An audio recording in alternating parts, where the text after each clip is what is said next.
এবার হাসিনার আয়নাঘরের খোঁজ মিলেছে পুলিশেও। প্রাথমিকভাবে বগুড়া পুলিশ লাইনে এমন বন্দিশালার সন্ধান পাওয়া গেলেও গুম সংক্রান্ত তদন্ত কমিশন বলছে সারা দেশের বিভিন্ন জেলায় এমন আয়নাঘরের সন্ধান পাওয়া যেতে পারে।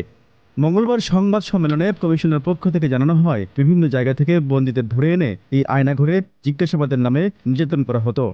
কমিশন সদস্য নূর খান জানিয়েছেন, পুলিশ লাইনের ভেতরে কারাগারের মতো গোপন বন্দিশালা তৈরি করে রাখা হয়েছিল, যেটি একেবারেই অযৌক্তিক একটা ব্যাপার। প্রাথমিকভাবে বগুড়ায় এমন সন্ধান পাওয়া গেলেও কমিশনের ধারণা সারা দেশে এই ধরনের বন্দিশালা আরও থাকতে পারে।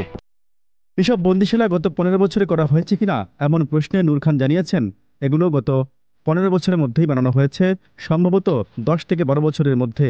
এখানে বিভিন্ন জেলা থেকে বন্দীদের এনে রাখা হতো, জিজ্ঞাসাবাদের নামে করা হতো নির্যাতন, এবং এখান থেকেও অনেকের মৃত্যুর ঘটনা ঘটে থাকতে পারে বলেও ধারণা নূর খান লিটনের।